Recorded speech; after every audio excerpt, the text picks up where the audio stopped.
Cats went in and out of the witch's house all day long. The windows stayed open and the doors. And there were other cats.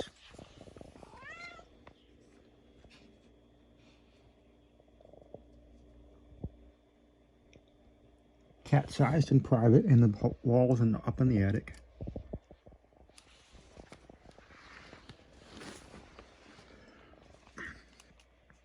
The cats were large and sleek and silent. No one knew their names, or even if they had names, except for the witch. Some of the cats were cream-colored and some were brindled. Some were black as beetles.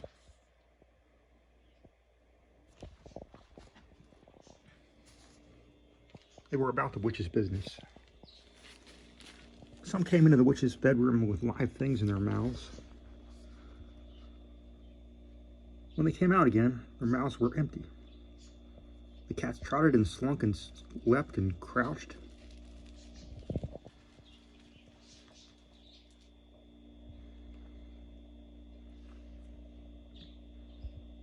They were busy. Their movements were cat-like, or perhaps clockwork. Their tails twitched like hairy pendulums. They paid no attention to the witch's children. The witch had 3 living children at this time, although at one time she had had dozens, maybe more. No one, certainly not the witch, had ever bothered to tally them up. But at one time, the house bulged with cats and babies. Now, since witches cannot have children the usual way, their rooms are full of straw or bricks or stones. And when they give birth to rabbits, kittens, tadpoles, houses, silk dresses. And yet, even witches must have heirs. Even witches wish to be mothers.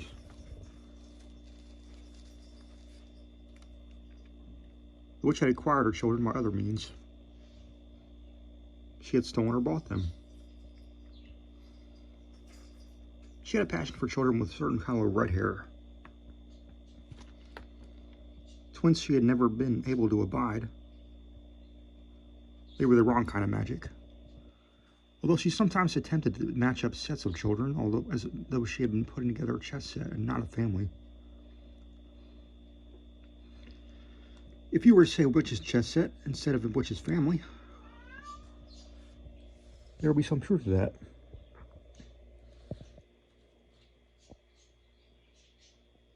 Perhaps this is true of other families as well.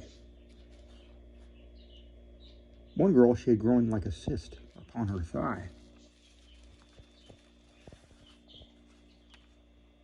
Other children she had made out of other things in her garden or bits of trash that the cats brought her. Aluminum foil with strings of chicken fat still crusted to it. Broken television sets. Cardboard boxes that the neighbors had thrown out. She had always been a thirsty witch. Some of these children had run away and others had died. Some of them she had simply misplaced or accidentally left behind on buses.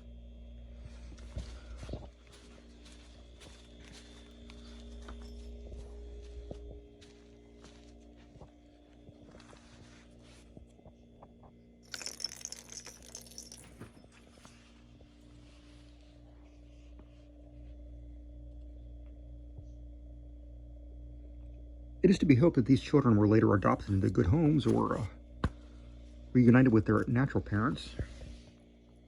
If you're looking for a happy ending, then perhaps you should stop listening here and picture those children, these parents, their reunions.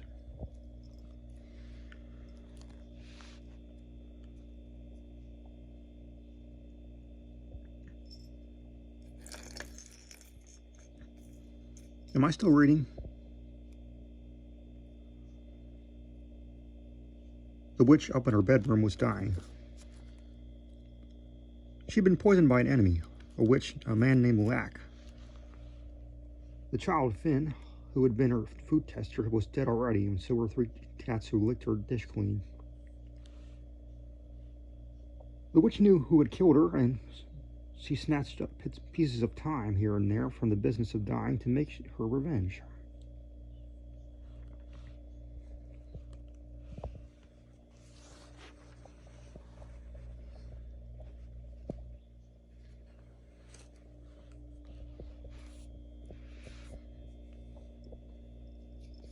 Once the question of this revenge had been settled to her satisfaction, the shape of it like a black ball of twine in her head, she began to divide up her estate between her 3 remaining children. Flecks of vomit stuck to the corners of her mouth, and there was a basin beside the foot of the bed, which was full of black liquid.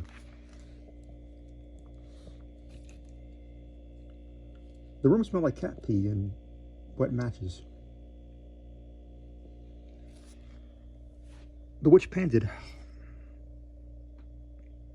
as if she were giving birth to her own death.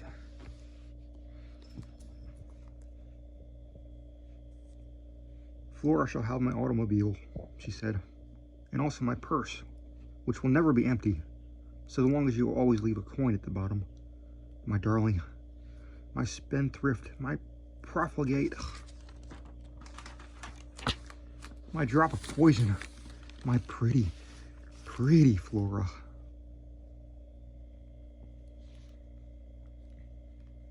And when I am dead, take the road outside the house and go west. There's one last piece of advice. Flora, who was the oldest of the witch's living children, was redheaded and stylish. She had been waiting for the witch's death for a long time now, although she had been patient. She kissed the witch's cheek and said, "Thank you, Mother." The witch looked up at her, panting. She could see Flora's life, already laid out flat as a map. Perhaps all mothers can see as far.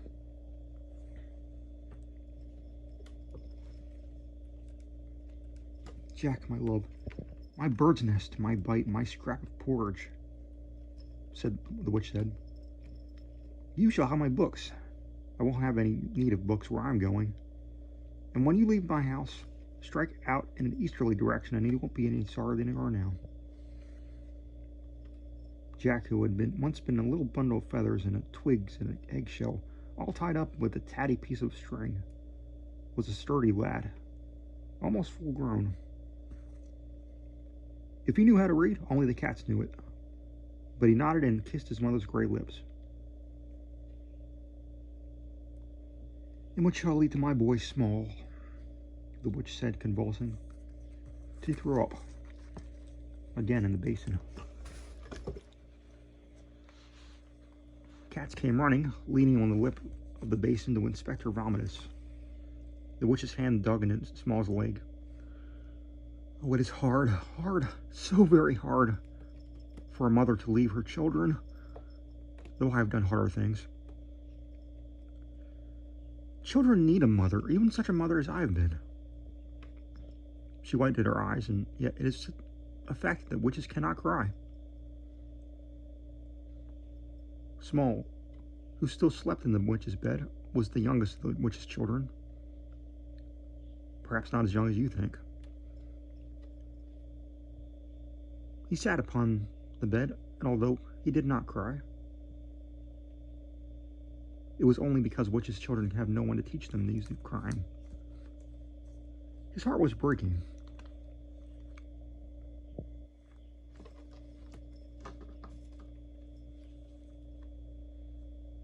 Small could juggle and sing, and every morning he brushed and plaited the witch's long silky hair. Surely every mother must wish for a boy like that, Small. A curly-haired, sweet-breathed, tender-hearted boy like Small, who can cook a fine omelet, and who has a good, strong singing voice as well as a gentle hand with a hairbrush. "Mother," he said, "if he must die, then you must die. And if I can't come along with you, then I'll do my best to live and make you proud. Give me your hairbrush to remember you by, and I'll go make my own way in the world." "You shall have my hairbrush then," said the witch. to small. Looking and panting and panting. And I love you, best of all. You shall have my tinderbox and my matches. And also my revenge. And you will make me proud, or I don't know my own children. What shall we do with the house, Mother? Said Jack. He said as if he didn't care.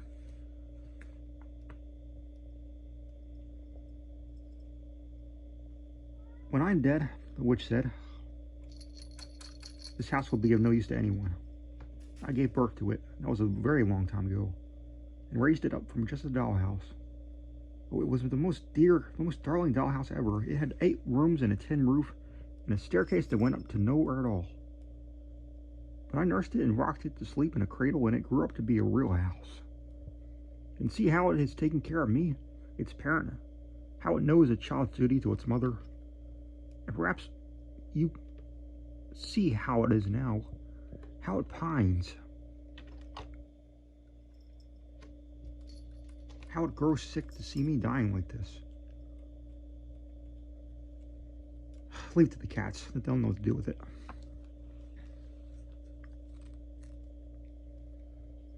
All this time the cat's been running in and out of the room, bringing things and taking things away. It seems as if they never slow down, never just come to rest, never nap, never have the time to sleep, or to die, or even to mourn.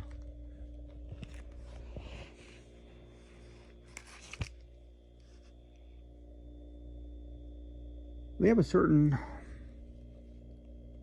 proprietary look about them, as if the house is already theirs.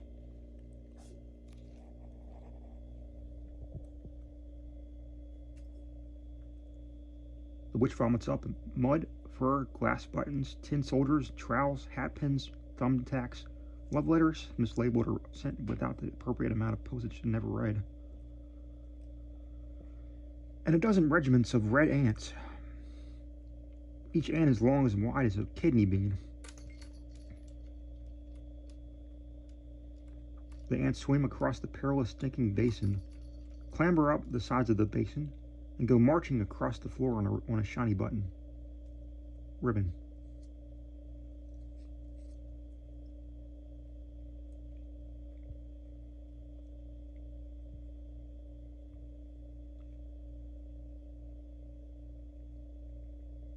They are carrying pieces of time in their mandibles. Time is heavy, even in such small pieces, but the ants have strong jaws, strong legs. Across the floor they go, and up the wall and out the window. The cats watch, but don't interfere. The witch gasps and coughs and lies still. Her hands beat against the bed once and then are still. Still the children wait to make sure that she is dead, and that she has nothing else to say.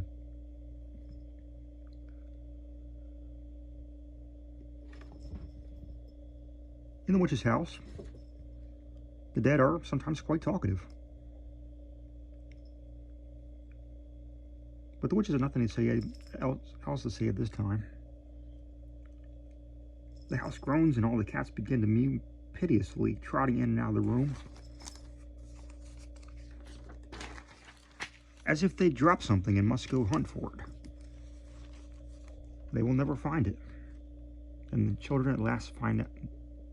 They know how to cry, but the witch is perfectly still and quiet. There's a tiny smile on her face, as if everything is happening exactly to her satisfaction.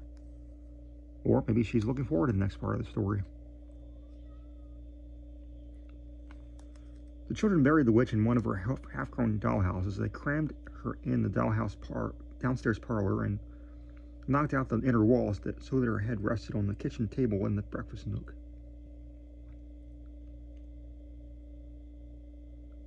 And her ankles threaded through a bedroom door. Small brushed out her hair, and because he wasn't sure she should wear it now that she was dead,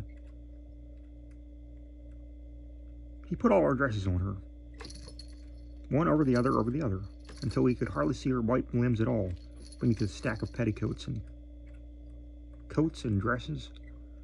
It didn't matter. Once they nailed the dollhouse shut again, all they could see was the red crown of her head in the kitchen window, and the worn-down heels of her dancing shoes knocking against the shutters of the bedroom window.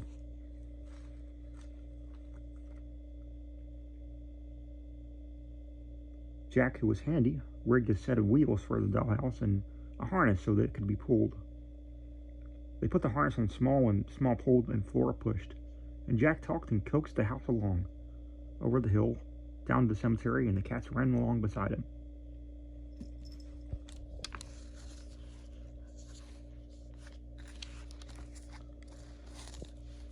The cats are beginning to look a bit shabby, as if they were molting. Their mouths are very empty.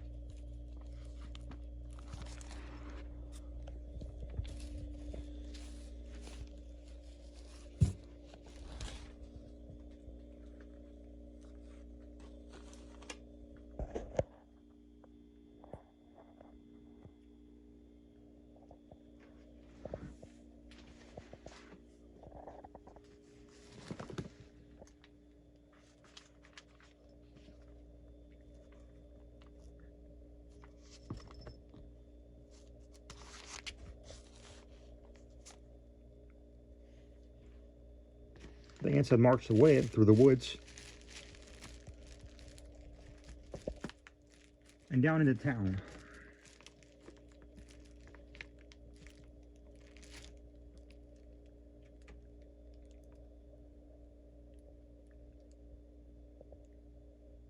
And they have built a nest on your yard of the bits of time.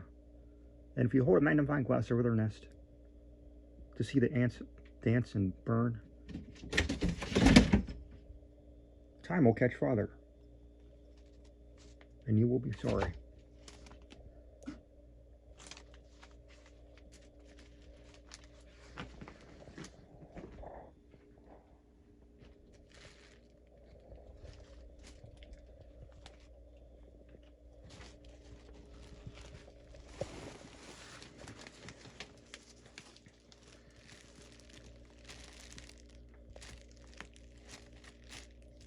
Outside the cemetery gates, the cats have been digging a grave for the witch. The children tipped the dollhouse into the grave, kitchen window first, but then they saw the grave wasn't deep enough, and the house sat there on its end, looking uncomfortable. Small began to cry now that he knew how. It seemed he would spend all his time practicing.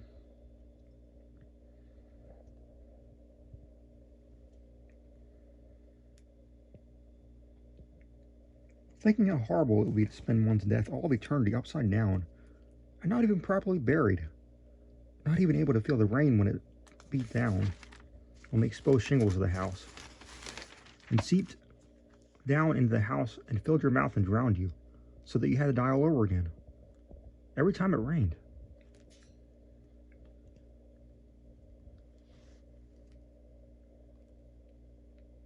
The dollhouse chimney is broken off and fallen on the ground. One of the cats picked it up and carried it away like a souvenir. That cat carried the chimney in the woods and ate it in a mouthful at a time, and passed out of the story and into another one. It's no concern of ours.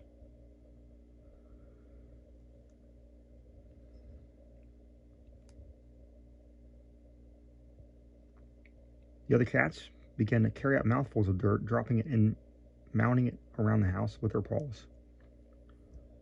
The children helped, and when they finished, they managed to bury the witch properly so that the bedroom window was visible, a little pane of glass like an eye at the top of a small dirt hill.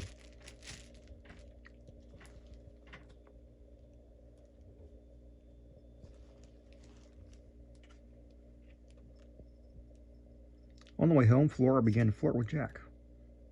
Perhaps she liked the way he looked in his funeral black. They talked about what they planned to be now that they were grown up. Flora wanted to find her parents. She was a pretty girl. Someone would want to look after her.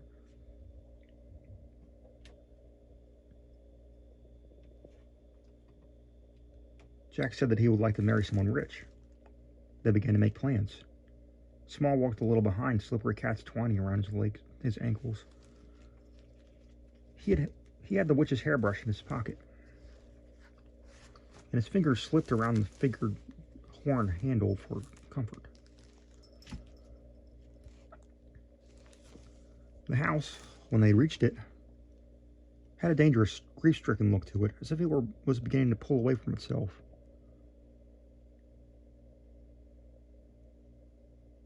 Flora and Jack wouldn't go back inside. They squeezed Smalls lovingly and asked him if he wouldn't want to come along with them. He would have liked to, but who would look after the witch's cats? The witch's revenge. So he watched as they drove off together. They went north.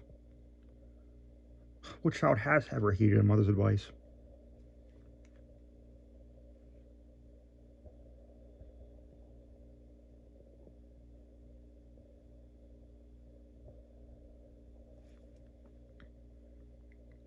Jack hasn't even bothered to bring along the witch's library. He says there isn't space in the trunk for everything. He'll rely on Flora and her magic purse. Small sat in the garden and ate stalks of grass while he was hungry, and pretended that the grass was bread and the milk and chocolate cake.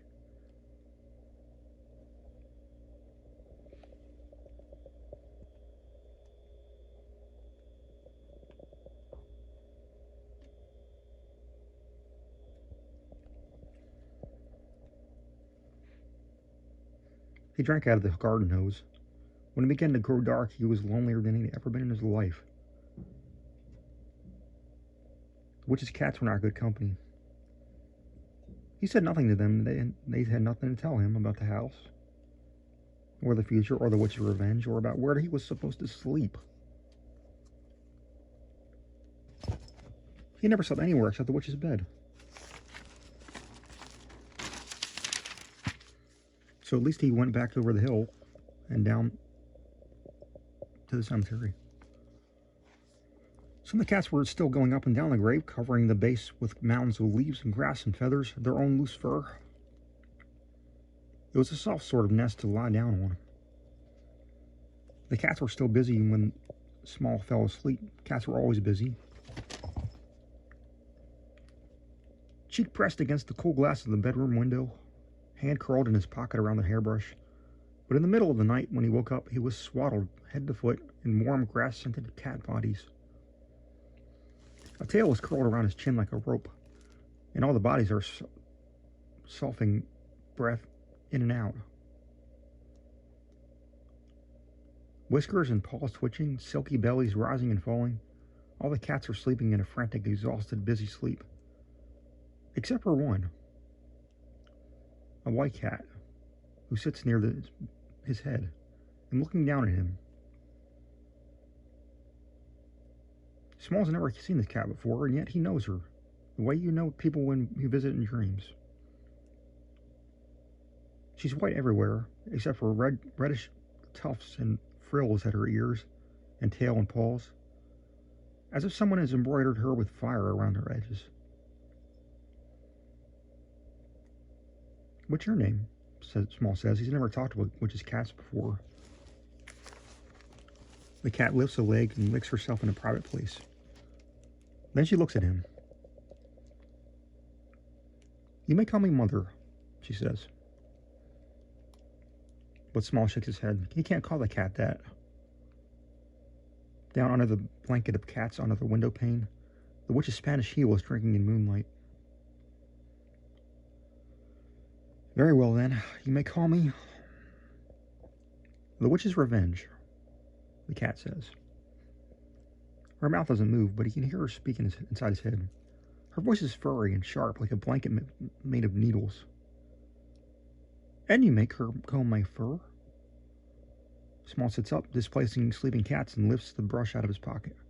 The bristles have left rows of little holes indented in the pink palm of his hand, like some sort of code. If he could read the code, it would say, "Comb my fur." Small combs the fur of the witch's revenge. There's gray dirt in the cat's fur, and one or two ants who drop and scurry away.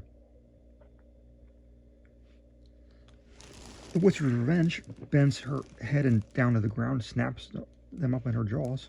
The heap of cats around them is yawning and stretching. There are things to do. "You must burn the house down," the witch's revenge says. "That's the first thing." Small's comb catches a knot, and the witch's revenge turns and nips him on the wrist. Then she licks him in the tender place between his thumb and first finger. That's enough, she says. There's work to do. So they all go back to the house. Small stumbling in the dark, moving farther and farther away from the witch's grave. The cats trotting along, their eyes lit like torches, twigs and branches in their mouths as if they plan to build a nest. A canoe. A fence to keep the world out. The house, when they reach it, is full of lights and more cats and piles of tinder. The house is making a noise, like an instrument that someone is breathing into.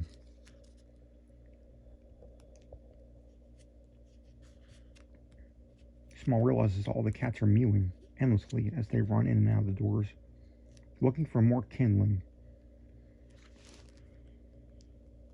The witch's revenge says, first we must latch up all the doors. So Small shuts all the doors and windows on the first floor, leaving open only the kitchen door. And the witch's revenge shuts all the catches on the secret doors, the cat doors, the doors in the attic, and up on the roof and on the cellar doors. Not a single secret door is left open.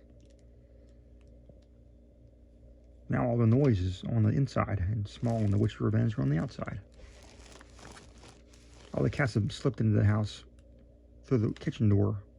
There isn't a single cat in the garden. Small can see the witch's cats through the windows, arranged in their piles of twigs. The witch's revenge sits beside him, waiting. Now, light a match and throw it in, says the witch's revenge. Small lights a match, he throws it in. What boy doesn't love to start a fire? Now, shut the kitchen door, says the witch's revenge. But Small can't do that. All the cats are inside. Witch's revenge stands on her hind paws and pushes the door shut. Inside, the lit match catches something on fire. Fire runs along the floor and up the kitchen walls. Cats catch fire and run into the other rooms of the house. Small can see all this through the windows. He stands with his face against the glass, which is cold and then warm and then hot. Burning cats with burning twigs in their mouths press up against the kitchen door and all the other doors of the house, but all the doors are clocked. Small and the witch's revenge stand in the garden and watch the witch's house and the witch's books and the witch's sofas and the witch's cooking pots and the witch's cats. Her cats, too. All her cats burn.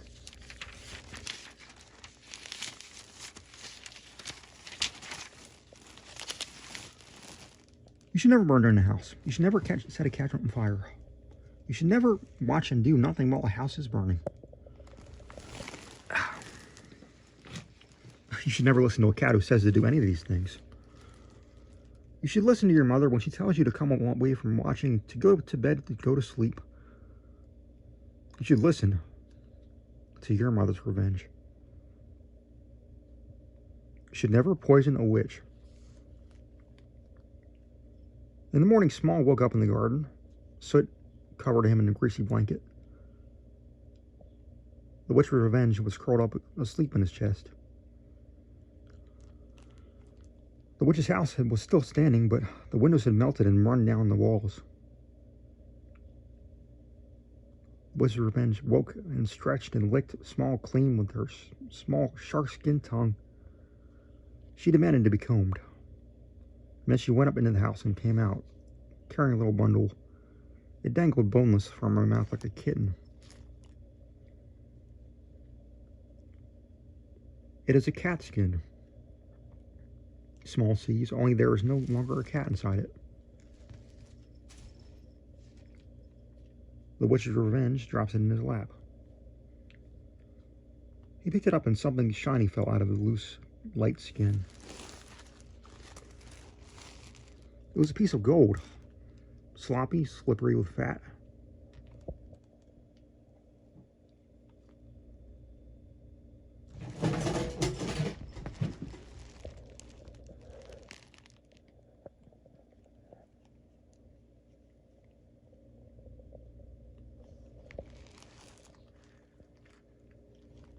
Witch's revenge brought out dozens of cat skins, and there was a gold piece in every skin.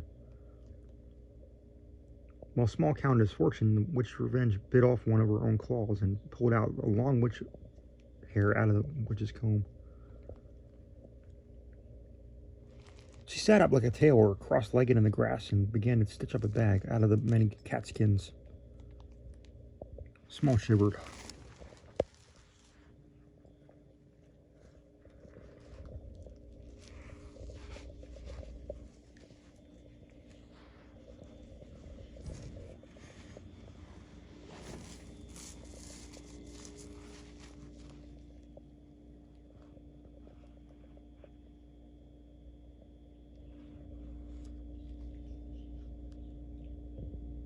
There was nothing to eat for breakfast but grass, and the grass was black and cooked.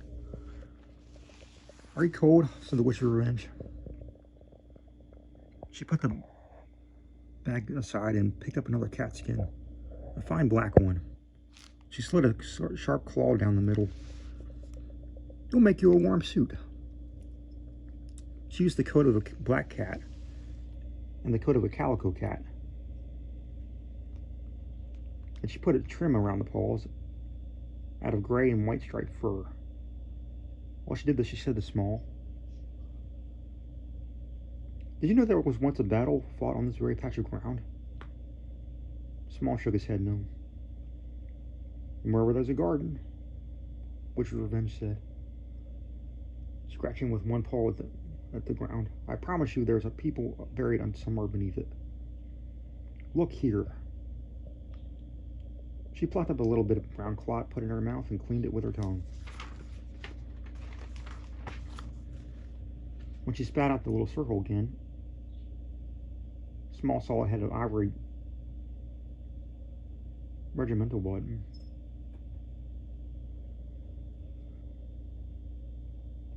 The Witch of Revenge dug up more buttons out of the ground as if buttons of ivory grew out of the ground, and sewed them up under the cat skin. She fashioned a hood with 2 eye holes and a set of fine whiskers, and sewed 4 fine cat tails to the back of the suit, as if the single tail that grew there wasn't good enough for Small. She threaded a bell on each one. "Put this on," she said to Small. Small puts on the suit and the bells chime. The Witch of Revenge laughs. "You make a fine-looking cat," she says. "Any mother will be proud." The inside of the cat suit is soft and a little sticky against Small's skin. When he puts the hood over his head, the world disappears. You can only see the vivid corners of it through the eye holes. Grass, gold, the cat who sits cross-legged stitching up her sack of skins. And the air seeps in, down at the loosely sewn seam, where the skin droops and sags over his chest and around the gaping buttons. Small holds his tails in his clumsy fingerless paw like a handful of eagles, and swings them back and forth to hear them ring. The sound of the bells and the sooty, cooked smell of air, and the warm stickiness of the suit, the feel of his new fur against the ground. He falls asleep and dreams that hundreds of ants are come and lift him up and gently carry him off to bed.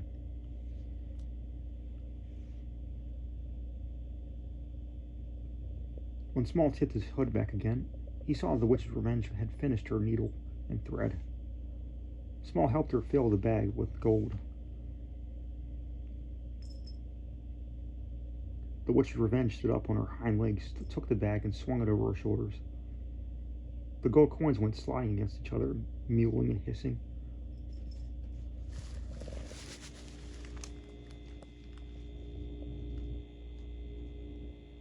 The bag dragged across along the grass, picking up ash, leaving a trail of green behind it. The Witch's Revenge strutted along as if she were carrying a sack of air. Small put on the hood again, and he got down on his hands and knees, and then he trotted after the Witch's Revenge. They left the garden gate wide open and went into the forest, toward the house where the witch Lack lived.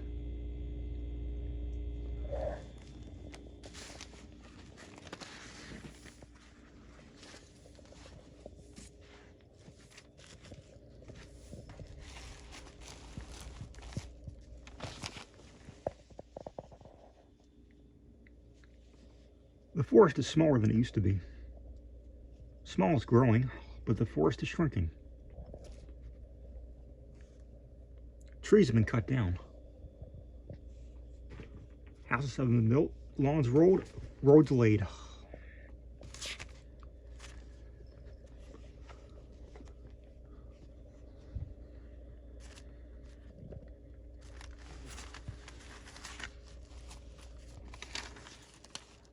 The witch's revenge. And Small walked alongside one of the roads. A school bus rolled by. The children inside looked out their windows and laughed when they saw the witch's revenge walking on her hind legs. And at her heels, Small in his cat suit. Small lifted his head and peered out of his eye holes after the school bus. "Who lives in these houses?" he asked the witch's revenge. "That's the wrong question, Small," said the witch's revenge, looking down at him and striding along. "Meow," the Catskin bag says. "Clink."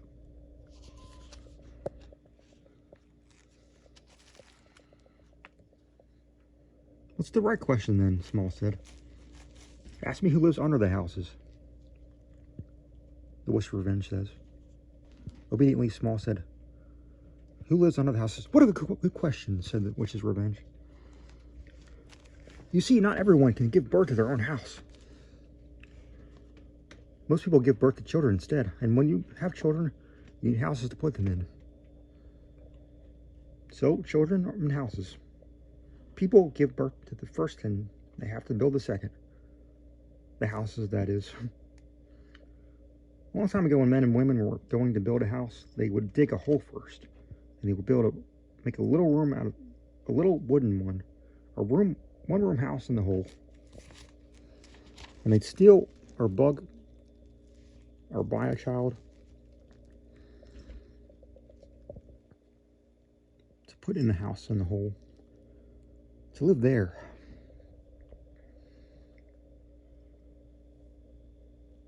And they built their house over that little first house. Did they make a door in the lid of the little house? Small said. They did not make a door, said this witch's revenge. But then how did the girl or the boy climb out? Small said. The girl or the boy stayed in that little house, said witch's revenge. They lived in that there all their lives, and they're living in those houses still. Under the houses where people live, all the people who live in the houses above may come and go as they please, and they don't ever think about how there are little houses with little children sitting in little rooms under their feet. But what about the mothers and fathers? Small said. Didn't they ever go looking for their boys and girls? Ah, said the witch's revenge. Sometimes they did, and sometimes they didn't.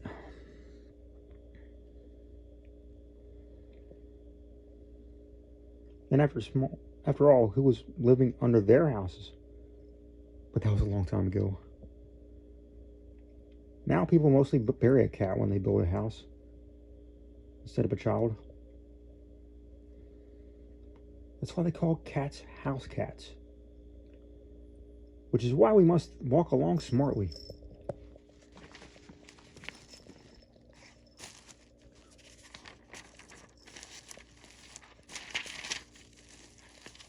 As you can see, there are houses under construction here. And so there are. They walk by clearings where men are digging little holes. First, Small puts his hood on back and walks on two legs, and then he puts his hood on again and goes on all fours. He makes himself as small and slinky as possible, just like a cat. But the bells on his tail jounce and the coins in the bag in which revenge carries go clink, meow. And the men stop their work and go watch them as they go by. How many witches are in the world? Have you ever seen one? Would you know a witch if you saw one? And what would you do if you saw one? For that matter, do you know a cat when you see one? Are you sure? Small followed the little witch's revenge. Small grew calluses on his knees and pads of his fingers, and he would like to have carried the bag sometimes, but it was too heavy. How heavy? She wouldn't have not been able to carry it either. They drank out of streams. At night, they opened the catskin bag and climbed inside to sleep. And when they were hungry, they licked the coins, which seemed to sweat golden fat, and always more fat. As they went, the witch's revenge sang a song. I had no mother. My mother had no mother. Her mother had no mother, and her mother had no mother, and her mother had no mother, and you have no mother to sing you a song. The coins in the bag sang too. Meow, meow. And the bells on the smallest tail kept the rhythm. Every night, Small combs the witch's revenge's fur, and every morning the witch's revenge licks him all over, not neglecting the places behind his ears, and at the backs of his knees. And then he puts on the catsuit back on, and she grooms him all over again. Sometimes they were in the forest, and sometimes the forest became a town. And then the witch's revenge would tell small stories about the people who lived in the houses, and the children who lived in the houses under the houses.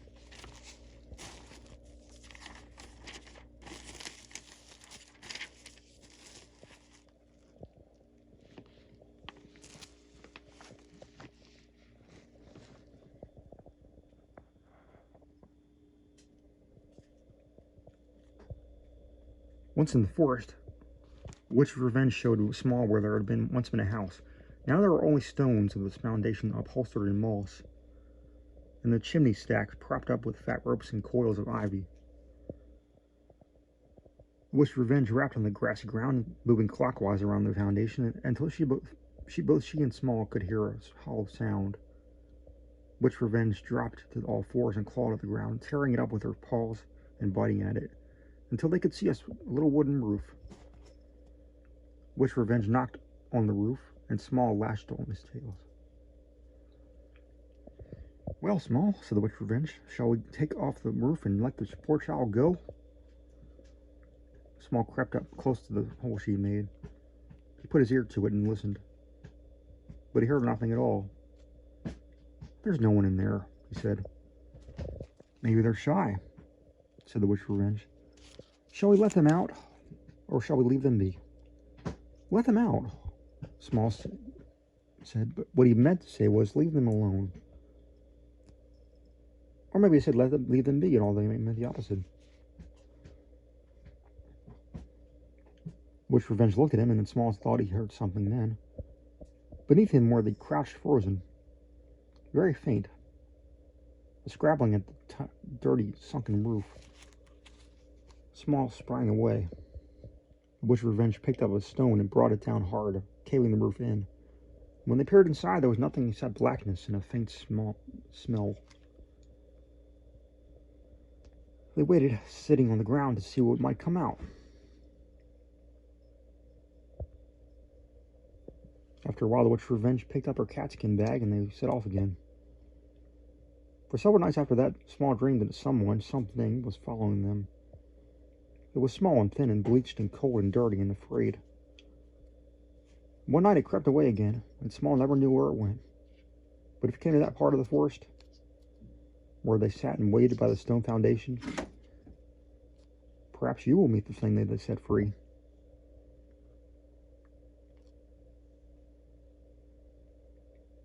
No one knew the reason for the quarrel between the witch's Small's mother and the witch's Lack, although the witch Small's mother had died for it. The witch Lack was a handsome man, and he loved his children dearly. He had stolen them out of the cribs and beds of palaces and manors and harems. He dressed his children in silks, and as befitted their station, and they wore gold crowns and ate off gold plates, and they drank from cups of gold. Lack's children, as it was said, lacked nothing. Perhaps the witch Lack had made some remark about the way the witch's mother was raising her children, Or perhaps the witch's Small's mother had boasted of her children's red hair, but it might have been something else. Witches are proud and they like to quarrel. When Smalls and the witch's revenge came at last to the house of the witch Lack, the witch's revenge said to Small, "Look at this monstrosity. I've produced finer turds and buried them under leaves. And the smell, like an open sewer. How can his neighbors stand the stink?" Male witches have no wombs and must come by their houses in other ways, or else buy them from female witches. But Small thought it was a very fine house, and there was a prince or princess at each window staring down at him, and as he sat on his paunches in the driveway, beside the witch's revenge, he said nothing, but he missed his brothers and sisters. "Come along," said the witch revenge. "We'll go a little ways off and see the witch Lack coming home." Small followed the witch revenge back into the forest, and in a little while, two of the witch's Lack's children came out of the house carrying baskets of gold. They went to the forest as well to begin to pick blackberries. Witch revenge and Small sat in the briar and watched. There was a wind in the briar.